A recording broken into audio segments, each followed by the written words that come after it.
Hey, want to see something cool? What's that? You owe me a new, better TV. Dude, that TV's got at least 3K left in it. I hate you.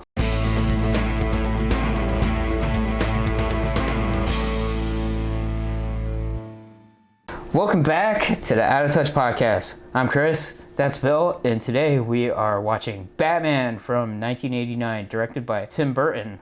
So Bill, what do you think of this movie? What do you think of this movie? I like it. It's like the classic Batman movie in some ways. I think this movie's still pretty good. It's always different every time I've viewed it though. But I will say, I think this movie still has my favorite version of Joker. Boo. Out of the live action ones we've seen. Really? Yeah, because the interesting thing about this Joker is he's like ridiculous. This town needs an enema. But he's just like kind of like that classic animated series type of Joker where like he's got like schemes. You know, he calls himself like a homicidal artist.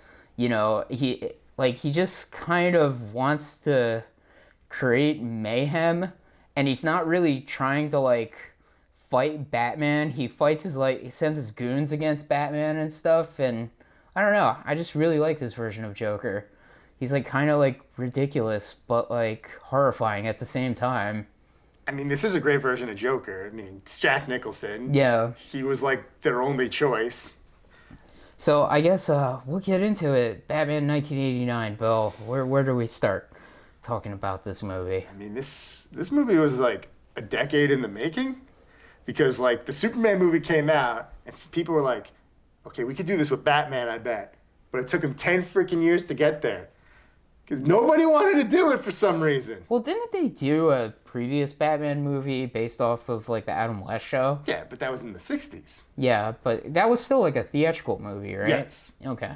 But they wanted like, yeah, this is like a proper big budget Batman. Yeah, as opposed to like not like a cheap movie, but it was not like a huge budget for the 66 movie. Okay. Budget enough where they were able to build a few new vehicles and stuff. Yeah. Film some B-roll with them and shit, but That's the one where he has the shark spray, right? yes, it's the one with the shark spray. Yeah.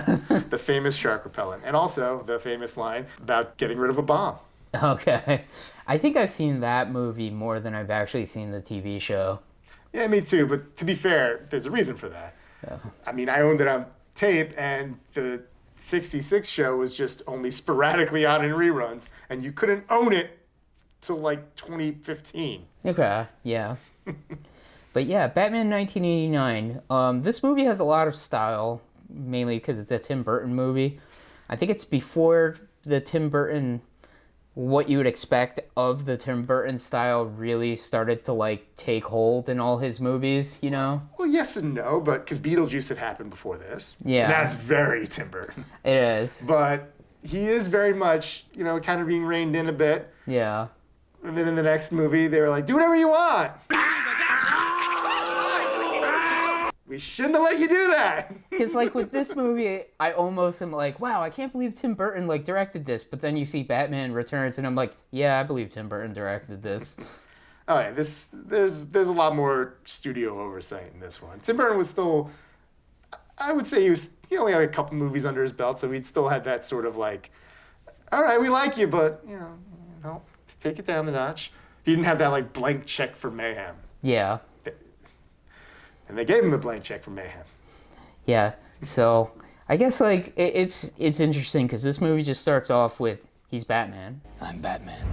Yeah, Like he's it's been no origin. Batman for a while. He's been doing it for several months at this point, like 6 months, 8 months, something like that. He's like the urban legend type of Batman, where like people are like that's not a real thing. Batman? Are you kidding Bullcrap! me? Come on, Yeah. they're making that up.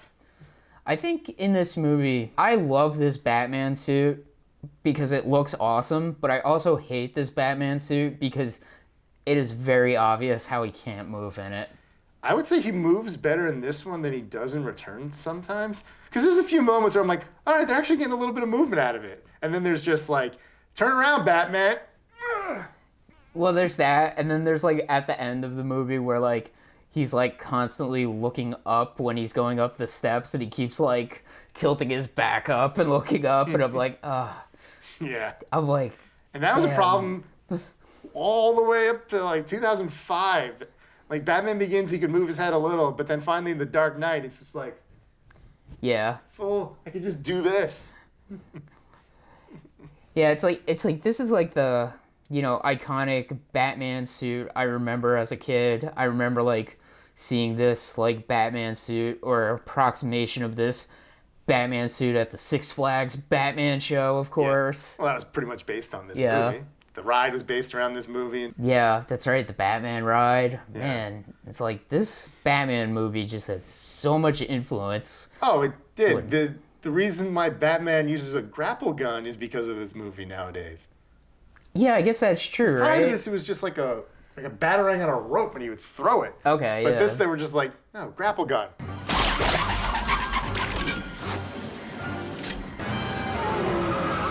Yeah, like I know it's been said like a lot, but like it is kind of like weird how you don't really see Batman as much as you would expect in this movie. Yeah. It's really more about like Joker.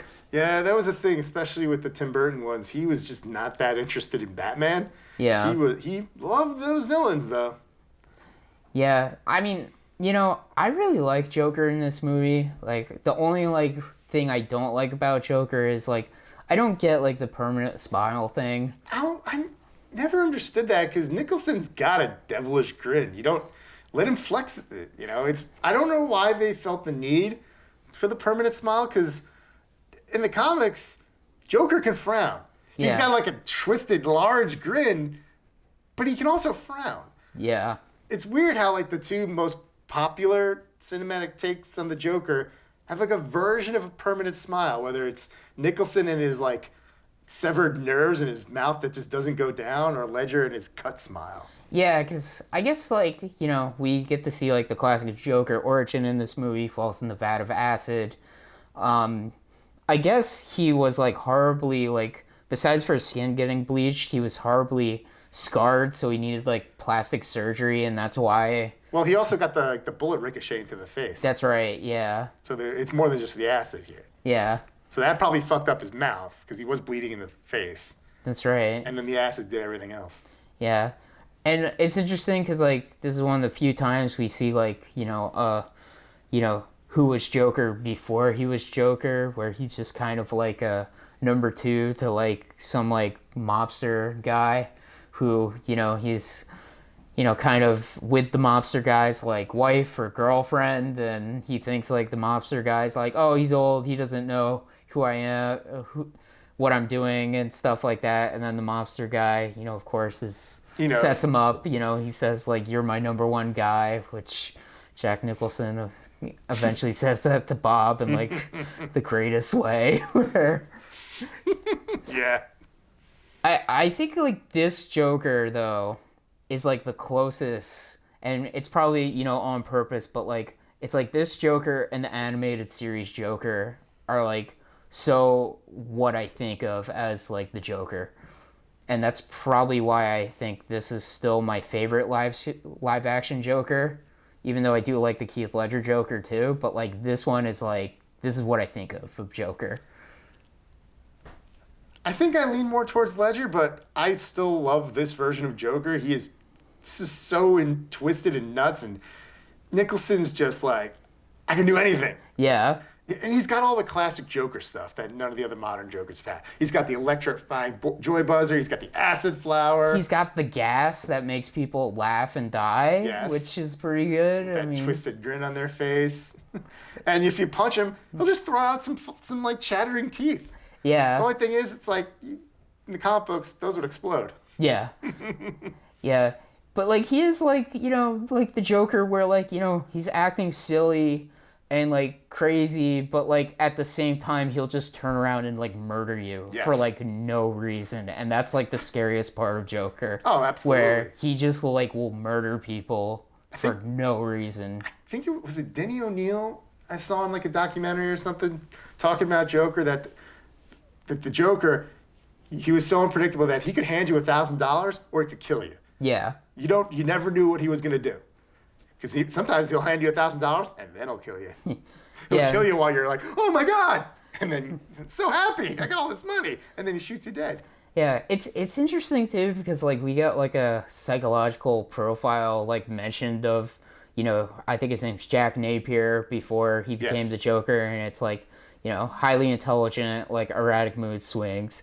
It's like he's like good at chemistry and like art. So it's like, oh, okay, so that's why he made the gas that makes people laugh and then they die. Yeah. And you know, his whole deal is, you know, he's a homicidal artist. Yeah, and it's kind of implied that he was already mostly crazy before he even fell into the acid. Yeah, and then I guess like more or less like this version of Joker is he fell in the acid, and then that was like the last thing that like kind of he like looked in the mirror, saw the way he looked, and he's just like, okay, like all my pretenses are gone. I'm just like full blown crazy now. I'm Joker now. Jack is dead. Yeah, because he always has that like famous line where he's just like, wait till they see me or something, and it's just like, oh crap. Wait till they get a load of me.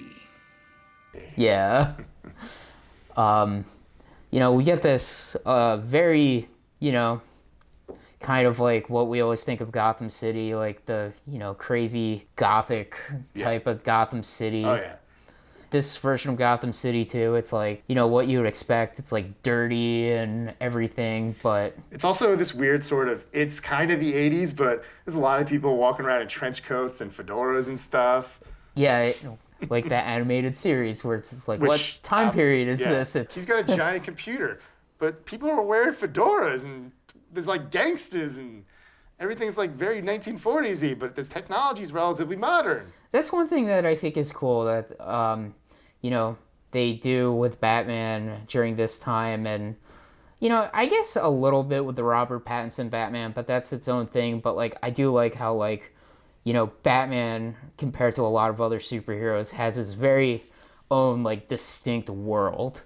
Where, like, he almost doesn't need the other superheroes to be around when they portray Batman like this. Because it's just, like, so different and so, like, this is like the Batman world. Like, Yeah.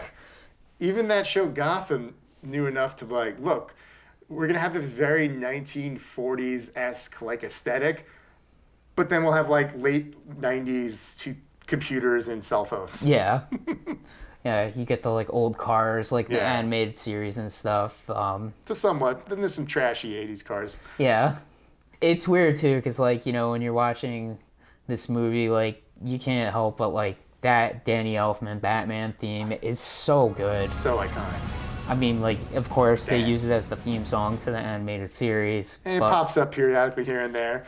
It's Yeah. like, it even popped up for Ben Affleck in the first version of Justice League. Yeah. Because that character has no consistent theme for some reason. So at one point he says the Danny Elfman theme for a minute. It's such a good Batman theme, though. I think it was even in like the menus of like one of the Lego Batman games. Okay. That's pretty cool. Yeah. Probably in the game itself too. I don't remember. Yeah. You know, like, we don't really see Batman, you know, really, like, punch people too much in this movie. They really emphasize more of his, like, gadgets.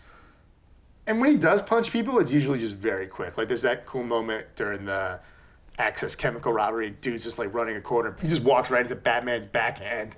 I love that part. Yeah. We get to see, like, Batman kind of, like, take more punches than give, sort of. Sometimes. Because, like, you know, they kind of, like, play up, like, yeah, he's wearing armor. He gets, like, shot, like, at the beginning of the movie and then just, like, stands back up. Yeah. Which, like, kind of adds to, like, this is, like, the urban legend Batman where, like, it's like, oh, is there, like, something supernatural about him? Yeah, and usually no one sees him. Like, we will get a glimpse of, like, the grappling hook and stuff, but, like, from a distance, people just see him disappearing into smoke and just, like, rising up or descending down. Yeah. I do think sometimes it's a little much, though, when he's, like, standing around, like, with his, like, cape open and his, like, arms all the way up. It's, like, kind of like...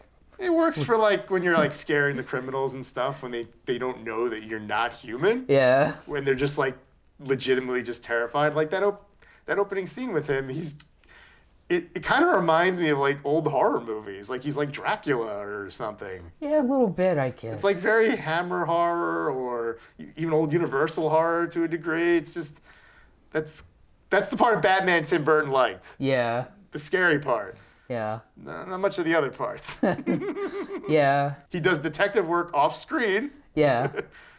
You know, the brief moments we get, like, with Bruce Wayne, he's pretty, you know, good. You would kind of expect Bruce Wayne to be the way he is. You know, he's got the moment where, like, Vicky Vale's at his party, and she's just like, I'm looking for Bruce Wayne, and he's just kind of like, oh, I don't know who that is. And then, like, Vicky Vale and that other reporter guy are kind of, like, making fun of Bruce Wayne. Knox, yeah, with, like, his, like, collection of, like, you know, medieval armor and stuff. And then he's just, like, standing right behind him. And then he's just like, Bruce Wayne, how are you? Like... There's always such, like, a weird moment where he's just like, yeah, I don't know who Bruce Wayne is. Yeah. Hi, I'm Bruce Wayne. Like, what are you doing there, Bruce? You're a weirdo. I mean, this Bruce Wayne is kind of weird. Yeah. And they really do play that up. Yeah. Sometimes a little too much. A little bit. He's, like, very, I guess, like, kind of, like, damaged, you know, as Bruce Wayne usually is because, you know, he saw his parents murdered. He's usually better at hiding it to other people. Yeah. This one's kind of like, oh, yeah, Bruce Wayne is, like, this weirdo, like, rich guy. Who's like a flake. Yeah. Like in the beginning, we have the Harvey Dent rally or speech or whatever. There's like Commissioner Gordon, and he's got like a little name placard, and next to him there's a placard that says Bruce Wayne, and he's just not there. Yeah. I do like how, you know, I don't know if this is like the first time they show Batman's parents being like murdered ever. In live action, it is. Okay. The first time it was ever depicted was in that episode of the Super Friends I showed you. Right. So this is like the big moment with like the pearls, the one that all the other ones are based on, more or less. I mean, in terms of live action, obviously it happened. We saw plenty of times in the comics. The pearls, especially getting emphasis, I think is very Frank Miller. Okay. But yeah, this was the first time I'm sure a lot of people ever saw that happen. Yeah. Like, and we would see it Yeah. so many other times. Yeah, I like the moment too where like Vicky Vale's following Bruce around and like he goes to like the alley where his parents are murdered and just like leaves the flowers, and then you don't know exactly why he's doing that until like later on in the movie, which is a pretty good thing where like it's like kind of like, wow, Bruce Wayne's weird, but why is he leaving flowers in an alley for some reason? And they never say it outright, but I always assumed that day was like the anniversary of the Yeah. death. That was always my assumption. Yeah, because he's like, oh, we can't hang out today. I gotta do something, business trip. We never really see like the Wayne Company in this movie either. Or the next one either. Yeah. We don't really know much about. We don't see Wayne Enterprises till Batman Forever. Yeah. And that's a completely different Batman. Exactly. Like the closest we get for this guy doing like Bruce Wayne business stuff is briefly in Batman Returns when he meets with Christopher Walken's character, but we don't get any of that in this movie. Yeah. We're just like, yeah, he's rich. Yeah. Like maybe he doesn't do anything. Maybe he's just like has the wealth and he just sits on it, does Batman stuff. Yeah. I will say one thing that like surprised me about viewing this movie again was like I forgot how charming this version of Alfred is. Oh, I love this version of Like Alfred. he's just like he's like so nice and like he's kind of like, you know, the classic Alfred in many ways where you know, he kind of just like gets Bruce like files and stuff. He's not like the Alfred that used to be like a secret agent or anything. The modern Alfred that just needs to have been a badass at some point in his life. Yeah, he's just like, he's the guy that raised Bruce and they have kind of like a father-son type relationship. You know, he tells embarrassing stories about Bruce when he's like, you know, a kid to Vicky Vale, and it's just like, oh, I forgot. This Alfred is really cool and nice. I like this Alfred. Yeah, I'm glad he's in all four of those movies from back in the day. And one OnStar commercial. Good evening, Batman. Alfred. I've stepped up safety in the Batmobile. And where have you put all these things?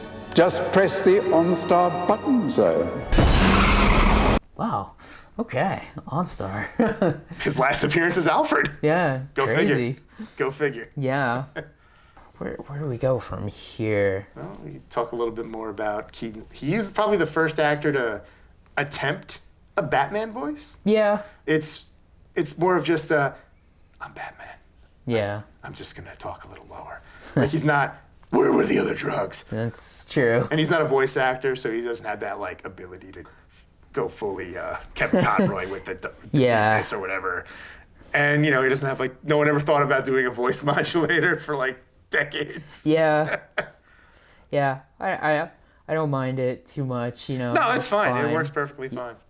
Yeah. There's never a moment, there's only one or two moments where I'm just like, think someone would be like, hey, wait a minute, Bruce? Yeah, but maybe like it Only kind if of, you knew him. Yeah, But I don't think anybody really knows yeah, this that's guy. what I was just thinking. He's like, such like he's a so weirdo. aloof. Yeah, he's a weirdo, rich guy that Yeah. like sometimes shows up. But then also he has like a lot of people in his house, and he is there mingling. Yeah, So I don't know. yeah, He's a flake. Yeah. That's the best way I could describe this Bruce Wayne. He's probably at least a flake. yeah. It's interesting because it's like supposed to be like the 200th anniversary of Gotham City. Yes. In this movie. That's like a lingering thing where the mayor is like dead set and having the celebration. We're gonna do it. We're gonna do it. Damn it! Even though it's like there's so much violence and Joker killings and gang warfare. All this. There's Yeah. a Batmobile chase through the streets. He's like, we're gonna do it. Oh God, we can't do it. Yeah, it's interesting. Like, He hinged his entire like campaign on it. I guess I don't know. It's like I'm gonna clean up the streets. I got Billy D. Williams. yeah, I was gonna say we get quite more bit of Harvey Dent than I originally remembered in this movie. I was like, oh wow, Harvey Dent is in this movie quite a bit. Yeah, it's a shame they didn't bring him back for like the sequel Yeah, because that was clearly the intent. yeah, to have him turn into Two-Face. Yeah. Maybe that would have been like the Tim Burton Batman 3. I think that was the vague idea because like there's the moment when Max Schreck gets like killed by Catwoman in Batman Returns. I think in like early versions of that story, it was something like that with Harvey Dent, Okay. and that would have turned him into Two-Face. Okay. Yeah. I don't know if like would he have been a villain in that movie? Would he have pushed her out a window? Yeah, I don't know. I don't know. I see like the threads of where that could have been Harvey in some places, and we would have, I guess, gotten him in part 3. I mean, it's kind of cool that we actually got a movie that has just Harvey Dent, and he's Yeah. not also becoming Two-Face. Yeah. I kind of like that. Yeah, it's pretty good. One thing which is kind of weird is we get Commissioner Gordon, but like he's sort of like a non-character in this movie. This is the biggest role he has in any of these movies, which Yeah. I think they do okay by him in this one, but he's an afterthought. He's there because, well, he's got to be there. Yeah. They never establish a relationship between this Batman and Gordon. Yeah. Like, even the 60s Batman had a stronger relationship with his Gordon. Yeah. And it was very like, oh, thank you for saving us, Batman. No problem, Commissioner. I totally respect you. Yeah. Anytime. But this Batman's just like, they don't even interact in this movie. Yeah. Though Gordon does have like one of my favorite little moments. There's 2 great moments I love in the Access Chemical thing where 2 people see Batman for the first time. Like Gordon seeing Batman and just being like, Oh my God. there is a man dressed up like a bat. He does look crazy. Like And when you see him, it's like, oh my god. And I love not Joker yet, but Jack's reaction when Batman grabs him and lifts him up. He's just like, Jesus. It's pretty good. I'll say this Batmobile is pretty good. It's my favorite. Yeah. Aesthetically, it's my favorite. Yeah. Performance-wise, I mean, like it's the most like he has to shoot a unrealistic. grappling hook to turn a corner, yeah. but It's got Man, the I machine love- guns though. It's cool. I just love the look. It's like it's sleek. It's got the tail fin still. Yeah. It's beautiful. Yeah. It's still my favorite Batmobile, just from a visual level, and I hope to see it better used in the near future. We'll see. But it's interesting that we get not only the Batmobile, but we get like the Bat plane too. The Batwing. Batwing, right? I always called it the Batjet when I was a kid, but apparently it's the Batwing. Yeah, it's got that scene always where like even when I was a kid, I was like, what? Where it like flies into like the moon. Just that's just yeah, you had to. Yeah. I get it. It looks cool. You Yeah. got to do it. Sometimes you just got to do something that looks cool. Yeah, I think like like Joker mentions, Batman really relies on his like gadgets in this. Like He's got a gadget that specific design just seems to be punching someone in the nuts. yeah, he's got he's got that like other grappling hook he uses when he like rescues Vicky Vale from Joker, Yeah, where it's zip like line. the zip line. Yeah. Yeah, He's got that bolos that he uses to kill the Joker at the end of the movie. yeah, You know what I wish this movie would have done, and it doesn't happen enough in Batman movies? Just chuck a Batarang. I just want to see that happen a little bit more often. yeah, It doesn't happen enough. yeah, definitely. He has like a solid batarang moment in the next movie, but yeah, I just want every once in a while, just Batman just lobs a batarang at a dude's head, and the guy goes, "Oh!" and just goes down. Yeah. Yeah. Batarangs are pretty cool. Underutilized, damn it. Yeah. I think there's like some pretty good like moments like with like Joker just being crazy where he's just like giving money to all the people in order to like gas them. Apparently, You know? it's not in the final version, but it was going to be revealed that money was fake. I believe it. It fits, and it would have his face on it. Yeah. Paying off that line he says earlier was like, "I want my face on the $1 bill." Yeah. Yeah. He gets like the Joker has like a weird like infatuation with like Vicky Vale in the movie. Yeah, he just like sees a picture of her and he's just like, "Hello." Yeah. So like, and he's a horrible monster. He like mutilated the mobster's wife after he became like the Joker. And then presumably flung her out a window. Yeah. Just like Plays it off as a suicide, but nah, he did that. yeah, the Joker's got his like friend Bob, who like he always is just like there, and then the Joker just like murders him for no reason. I love that. Yeah. It's great. Like it's just like, oh god, Joker's so scary.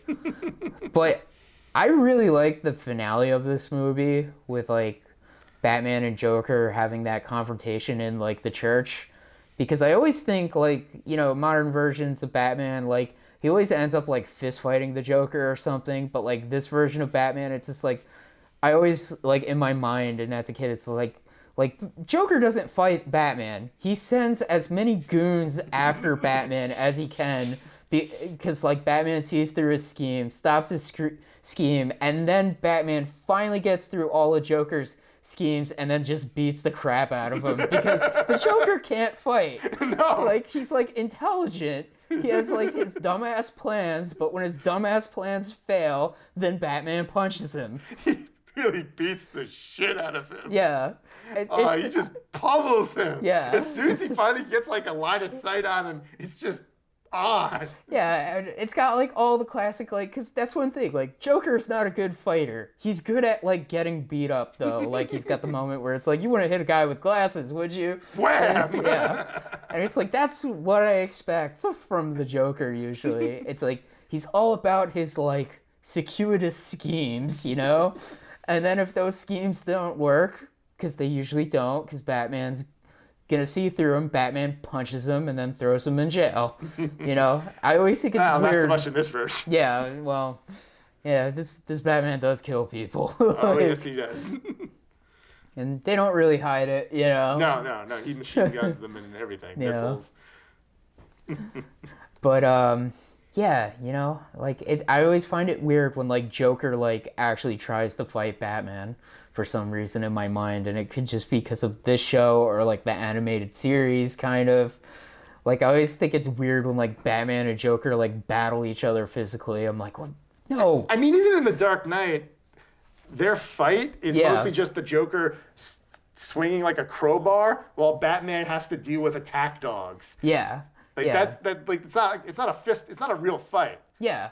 And like I also like that version of Joker too. Like Because he can't really put up a fight against Batman either. Joker's whole thing is, he has plans, he has schemes, he has henchmen that are like devoted to him because of his like weird cult of personality. But like, of course, like when he actually has to like fight Batman, he doesn't. He just gets beat up by Batman. He's like, I'm all out of tricks. Yeah. Acid flower. I used it all. Oh, Yeah. Man. Yeah, but the finale of this movie is pretty great. What's your take on Joker being the one that killed Batman's parents? I'm more okay with it, I guess, than I used to be. I do like it better when like Batman's parents were killed by a random like act of violence better. I always like it where Batman's parents were killed by somebody and we don't know who because he never found the guy. Yeah. I prefer that to being they caught the guy, he died later, or he eventually. Sometimes you can get something good out of him eventually finding the guy, but I always like it as just sort of like this thing that happened we just don't know. Yeah, like the one mystery Batman can't solve because it was just like a random act of violence. It's a random act of violence with no cause, no solution. It just happened. Yeah, it was just like a desperate guy, you know? And I suppose this is technically a random act of violence, but it's the Joker. Yeah. He becomes the Joker. And This- he's this- like psychotic from the start because he Yeah. tries to kill like Bruce Wayne, but he's like stopped. Yeah. And he says like, "You ever dance with the devil in the pale moonlight or whatever?" Yeah. There's actually a nice little touch in this movie where when he first gets the file on Jack Napier and he's looking at it, and it's like there's a picture of like a mugshot or whatever of Jack Nicholson. But if you look to the left, it's covered up slightly. It's the younger version. Okay. If he would have moved a single paper, he would have been like, ah! Oh man. He would have realized it a lot sooner. Yeah. It's interesting, like, you know, the older movie, it's just like, you know, they didn't digitally de-age Jack Nicholson. They 'Cause they just got can't. they just got another actor to play a younger version of him Looks for a like little, one he looks scene. a little like him. Yeah, he looks good, you know. It's like I can believe that was like a young like Jack Napier. Yeah, I'd buy Yeah. it. It's fine. You don't always have to digitally de-age old people. Yeah, seriously.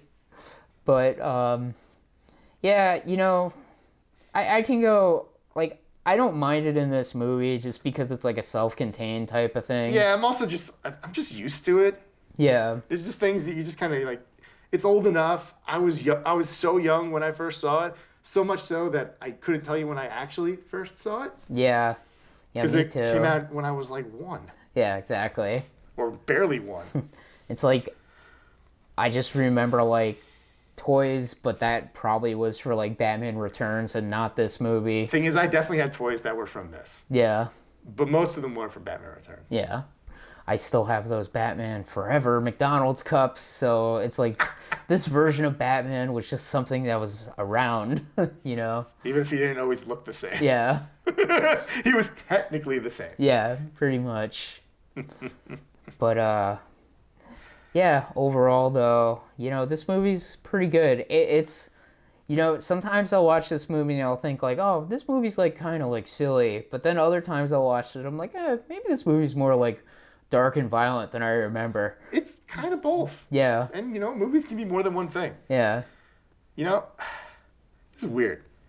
I had like a weird kind of personal Mandela effect with this movie, Really? which is bizarre to me because this is one of those movies I've seen so much that I literally know it like the back of my hand. But I swear I remember there being something else in this movie that's, as far as I could tell, doesn't actually exist. What's that? So when I first had this movie as a kid, it was a recording off a pay-per-view, not like a store-bought copy. And I swear up and down that I remember at the end of the movie, when they unveil the bat signal, that the exchange, instead of being like, how do we call it? He gave us a signal. Da da da da. Like, I swear remembering a slightly further exchange where he's like, how do we call him? What do we have? Batman's beeper number? Oh no. Yeah. No. I don't like that. No. That sounds like a George Clooney Batman thing. Well, that's the thing. Yeah. So, but you know that old tape eventually wore out, Yeah. and got like a regular copy from the store. And I remember watching it, I'm like, that line's gone. Was that like a weird pay-per-view cut like I have for Problem Child, where there's more scenes that aren't in it when you watch it on TV or whatever normally, which that is real, because those Okay. deleted scenes can be found and can be seen. Interesting. Yeah. So that's what for years I just assumed, that must have been the case. And then not that long ago, Oh no. I was talking to someone about this, and I went to look it up, and I was like, oh no, It's real? no, I'm crazy. I made it up in my brain somehow. Oh no. I can't find any proof of this one line existing, but I remember it so vividly and clearly. Oh man. My only assumption is that somehow in my brain, I combined that moment with a line from Batman Forever where Batman tells Chase Meridian that the bat signal is not a beeper. Okay. But even still, it's so... I don't know. That is so weird. I know! Because I have no other misrememberings of any of the other movies that like this that I watched a million times. Like Ninja Turtles or Back to the Future. There's no misremembered moments from those movies. But this one line that my brain somehow created from this movie. I'm glad that line's not in the movie. That's a bad line. I know, it ages terribly. It's probably best that it's not real. Yeah. At least I think it's not real. I'm still not convinced. Oh, Maybe man. the truth is out there. I don't know. Man. It's been boggling my mind. How did my brain do this? I don't know. How could I misremember this movie? I remember every other part of this movie perfectly fine. But that, Oh, man. I don't know. Wow. It's weird, right? It is super weird. I don't even know what to say to that. It's such. I don't understand. I don't know. Does anybody else remember a weird beeper line in Batman? No, because they'll probably only think of the Batman Forever thing because my brain made this line up because it's the only explanation. Yeah. Unless I fell through a rift in the multiverse. Either that or you somehow, like, had a tape of Batman and then somehow, like, taped over one part of it with Batman Forever. No. Because you know that's a tape I would have watched a lot. That's why it got worn out. Yeah. That's why it had to be replaced. Oh, man. So I don't know. I don't understand. Maybe there was, like, a Radio Shack commercial for, like, a second, like, No! in the tape. No. It was on pay-per-view. There was no commercials. Why you go back in time, watch it, and you're just like, here it is, here's the line, and then like you see it, and then it's just like quick cut to a Radio Shack commercial, like and beeper, and then Batman, and then you're like, How did that happen? Nah, I almost wish I didn't throw that copy out just so I could be like, well, maybe it's on here oh somewhere. man, maybe the sound. Maybe. But Oh, man. nah, it's as far as I could tell, it's just something I misremembered, which boggles my mind because I watched this movie so much growing up that I never misremembered anything from it besides that. I never misremembered anything from any of the other movies from this same time period in my childhood that I watched a million times. I guess not, until you realize all the movies you watched from your childhood are now wrong, and then you're like, what's happening? Where am I? No, Who am I? that's impossible. I literally just watched Back to the Future last week. What do you mean Donatello's the smart Ninja Turtle? He's the smart Ninja Turtle. Okay, good. But, yeah, weird. Yeah, I got nothing on that one. That was just something I needed to get off my chest. Okay. Because Yeah. it's just been racking me in the back of my brain for a few years now. I'm like, how did that happen? How did I screw that up in my brain? It explains that board I found with all the threads connecting Batman to beepers for some reason. It's just like, what's up with this? You leave my board out of this. I just won't ask. Doing an art project, are we? But, well, that being said, I don't know if I have anything else to say about this Batman movie except I like it a lot. It's Oh, pretty good. I love this movie. It is still one of my favorite movies of all time. Yeah. It's still up there for me. It's something iconic. I love that ending shot of him overlooking the city with the bat signal and the music blaring. It's great. It's iconic. This movie, it feels, and I think it's deliberate on Burns' part, it almost feels like older than it is sometimes. Yeah, a little bit. Like you could almost turn this movie black and white and be like, yeah, this came out in the 50s. Yeah. Yeah. You know, like you said earlier, you know, Batman is in some ways portrayed more like a monster a little bit at the beginning of the movie, Yeah. you know. Yeah. So, but yeah, I guess with that being said, go watch Batman, and that's the Out of Touch podcast for this week. If you want to find Bill, you can page him on his beeper, I guess. You shut up!